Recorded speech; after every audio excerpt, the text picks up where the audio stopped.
السلام علیکم viewers, fair and square کے ساتھ ہم حاضر ہیں۔ تازہ ترین ڈیولپمنٹس آپ کے سامنے ہیں،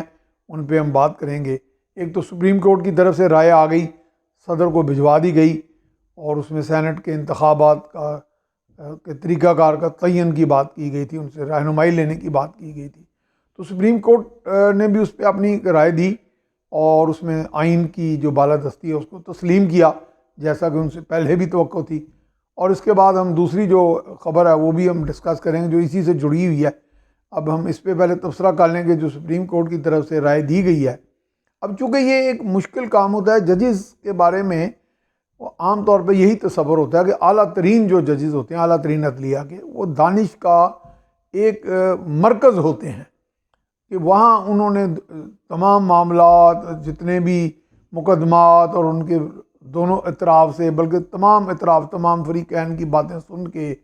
قانون اور آئین کی روشنی میں قانون کے تقاضے پورے کرتے ہوئے فیصلے کرنے ہوتے ہیں۔ اسی طرح وہاں رائے قائم ہوتی ہے، لیکن اس میں بھی بعض اوقات رائے مختلف بھی آ جاتی ہے۔ کوئی ججز، جیسے اب بھی ایک جج صاحب نے اس میں اپنا ڈسینٹنگ نوٹ دیا ہے، اختلاف رائے اپنا لکھا ہے، لیکن زیادہ تر ججز نے، جو بینچ بیٹھا تھا چیف جسٹس گلزار احمد صاحب کی سربراہی میں،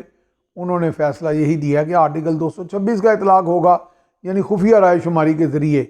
یہ سینٹ کا الیکشن جو اس کا انتخاب ہوگا۔ اب اصل میں ہم جو اصل بات کرنا چاہ رہے ہیں، جو آپ کو بتانا چاہ رہے ہیں، کہ تعداد کی بات آ جاتی ہے، عددی تعداد، یعنی دونوں اطراف سے کچھ دعوے بھی ہیں اور کوششیں بھی ہیں۔ دعوے بھی چھوڑ دیں، اگر کوئی پی ڈی ایم کو زرداری صاحب اس میں زیادہ محنت کر رہے ہیں، یا مولانا فضل الرحمان کر رہے ہیں، یوسف رضا گیلانی کر رہے ہیں، یا نون لیگ والے کر رہے ہیں، اس میں بہرحال لیڈنگ رول جو ہے وہ آصف علی زرداری کا ہے۔ جس طرح پنجاب میں ایک لیڈنگ رول پرویز الہی کا تھا، کہ وہ کچھ لوگوں کو اپنے ساتھ ملا رہے ہیں، ان کو کچھ لے دے کی پالیسی، جو عام طور پہ سیاست میں تو ہوتا ہی ہے، کچھ دے اور کچھ لے، تو اس کے تحت ان کو منا رہے ہیں۔ آپ دیکھیں ماضی میں کاف لیگ اور پیپلز پارٹی بالکل ایک دوسرے کے ضد تھے، یعنی یہ کہہ سکتے ہیں کہ کاف لیگ اور پیپلز پارٹی میں دشمنی کی سی ایک کیفیت تھی، لیکن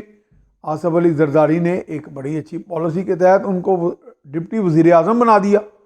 اپنے وزیر اعظم کے ماتحت پیپلز پارٹی کی جب حکومت تھی۔ تو اس کا مطلب ان میں بھی وہ جوڑ توڑ اور لوگوں کو ساتھ ملانے کا وہ ایک طریقہ، سلیقہ، میکنزم آتی ہے۔ پھر پیسے کا بھی جو لین دین ہے محل، اس میں بھی وہ کوئی سمجھتے ہیں کہ وہ یہ چیزیں جانتے ہیں، اور ان کے پیچھے لوگ بھی ہیں۔ لیکن یہاں یعنی دونوں کی کوشش یہ ہے، پی ڈی ایم کی اور حکومت کی، اور حکومت وقت عمران خان کی ہے، جن کے پیچھے کئی امپائر بھی رہے ہیں ماضی میں، اور اب بھی وہ دعویٰ کرتے ہیں کہ میرے پیچھے نیوٹرل امپائر ہیں، اور ضروری نہیں کہ نیوٹرل ہی امپائر ہوں، مطلب غیر جانبدار امپائر بھی تو ہو سکتے ہیں ان کے پیچھے، کیونکہ وہ جانبداری دیکھنے میں تو آئی جب سینٹ میں تحریک عدم اعتماد ہوئی، تو 60 سے زائد اراکین نے باقاعدہ تحریک عدم اعتماد پر جو پیش کی، اور جب بالکل عین ٹائم گنتی کا آیا تو وہ چمتکار کے ساتھ وہ کرشمہ سازی ہوئی، وہ طلسم چلا، وہ عددی تعداد جو ہے وہ یکدم 12-13 لوگ بیچ میں سے غائب ہو گئے۔ اب لوگوں نے کہا جی ان کی فائلیں کھلی ہوئی تھی، ڈر گئے تھے، دباؤ میں آ گئے، تحریش میں آ گئے۔ تو ظاہر ہے جن قوتوں نے، جن مقتدرہ حلقوں نے ان کے 12 بندے بیچ میں سے توڑ لیا ان موقع پہ، تو انہوں نے عددی جو تعداد تھی وہ اس کے مطابق اس کو ایڈجسٹ کر لیا۔ تو اعداد کی جب جنگ آئے گی تو یہاں بھی اعداد کی ایڈجسٹمنٹ ہو جائے گی۔ اگر آپ کی کچھ ایسی مقتدرہ حلقے، بھلے وہ پاکستان کے ہوں یا بین الاقوامی ہوں، اگر وہ فیصلہ کر لیں کہ جناب ہمیں ان قوتوں کے ساتھ چلنا ہے اور ان کے ساتھ نہیں چلنا، اس دھڑے کے ساتھ چلنا ہے، تو عددی تعداد پوری ہو جائے گی۔ اس وقت 180 اور 160 کا مقابلہ چل رہا ہے، اور لوگ کہہ رہے ہیں جناب کہ 180 جو ہیں ان کے پاس موجود ہیں، حکومت وقت کے پاس اراکین، جو ان کا حفیظ شیخ کو منتخب کرنے میں کامیاب ہو جائیں گے سینٹ میں، اور 160 ان کے ہیں۔ جبکہ وہاں سے دعویٰ یہ آ رہا تھا بلاول بھٹو کا کہ ہمارے پاس 20-25 اراکین ہیں، شو آف ہینڈز ہو یا نہ ہو، یا خفیہ رائے شماری، ہمارے پاس لوگ ہیں۔ تو یہاں پہ تو یہ فیصلہ ایک ڈٹرمننگ فیکٹر ایک ہی ہے، اور وہ یہ ہے کہ جو لوگ جن کے پیچھے مقتدرہ حلقے کھڑے ہوں گے، وہ تعداد پوری ہو جائے گی۔ اور اب سپریم کورٹ کا جو فیصلہ آیا ہے،